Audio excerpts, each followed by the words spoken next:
The gentleman from Texas is recognized for 4 minutes. I thank the gentleman for yielding, and Mr. Speaker, I had not originally thought I would come here to speak. I must admit I've been watching the debate in my office and have some amount of envy of my colleagues who bring such passion and certainty of their vote as they come to the floor. As I look at this legislation and listen to my colleagues, I must admit I consider it to be a very successful negotiation because I'm not sure I've heard anybody who really likes the bill. Perhaps that's the hallmark of a successful negotiation. As I look at the legislation, it's the classic challenge: is the glass half full, is it half empty? I, for one, have decided it to be half full. Now, Mr. Speaker, clearly there are items in this legislation that I find not just empty, but frankly atrocious. Yes, there's tax pork in this legislation.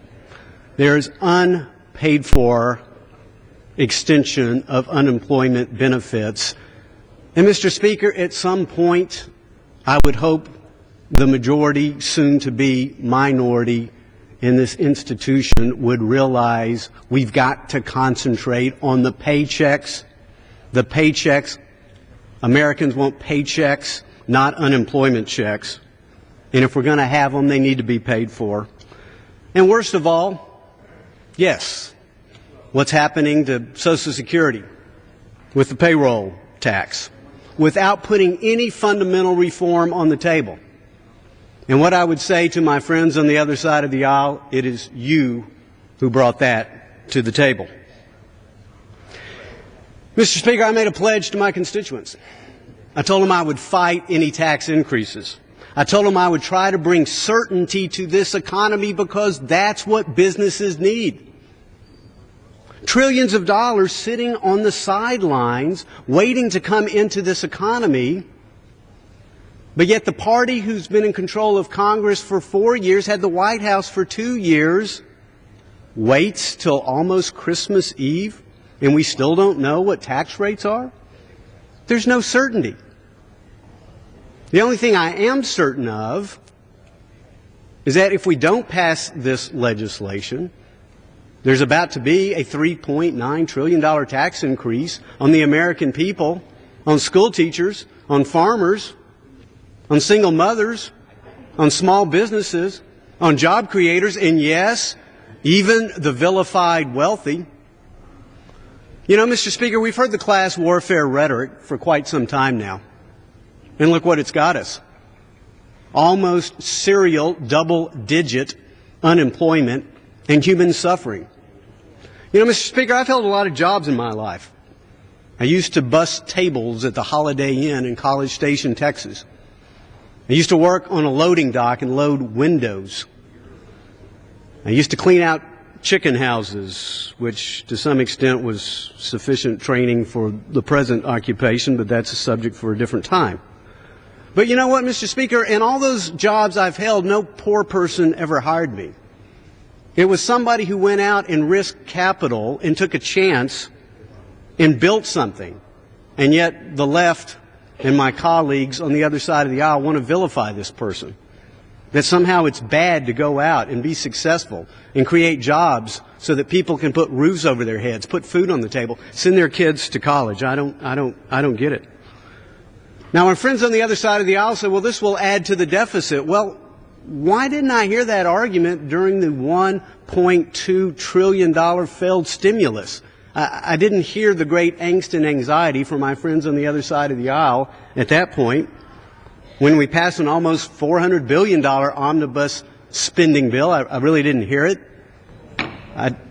Gentlemen, give me 2 more minutes. I yield the gentleman an additional 2 minutes. The gentleman is recognized for 2 minutes. I didn't, Mr. Speaker, hear this angst and anxiety when my friends on the other side of the aisle not only brought us the first $1 trillion deficit in America's history, but backed it up with the second $1 trillion deficit in American history. I didn't hear all this concern.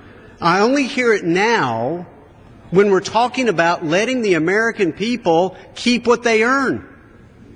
We're not even talking about a tax cut here. We're talking about preventing a tax increase.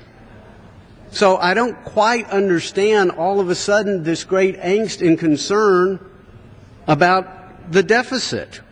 And I might remind all of my colleagues, it is the deficit which is the symptom, it is spending which is the disease. We can clearly get rid of the deficit tonight. Let's increase taxes 60%. 60% on all Americans. Let's more than double taxes on our children and destroy the American dream. Sure, we can balance the budget. That doesn't take care of the fiscal insanity. And so to avoid a further job meltdown, and let me make it very clear, Mr. Speaker, this is not any great economic growth package that is put before us.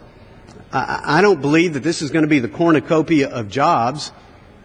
What we're trying to do here is avoid further damage to a crippled economy that, again, has almost double-digit unemployment on a serial basis.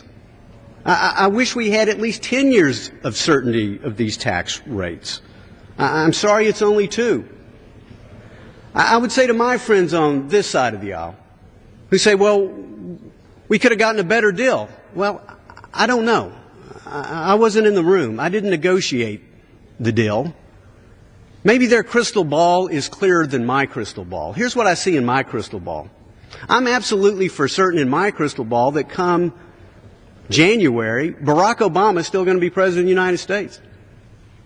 In my crystal ball, Harry Reid is still going to be Senate Majority Leader. An additional 30 seconds. The chairman is recognized for 30 seconds. That's what I see in my crystal ball. So maybe the friends on my side, maybe you're right, but you have a degree of certainty and clarity of the future I do not have. So personally, I'm not willing to take the chance. I'm going to cast the aye vote. I'm going to stop the job-killing tax increases. I'm going to add at least a modicum of certainty, 2 years of certainty, to the tax code. And I'm going to fight to put this nation back on the road to fiscal sanity, because in this legislation, I see the glass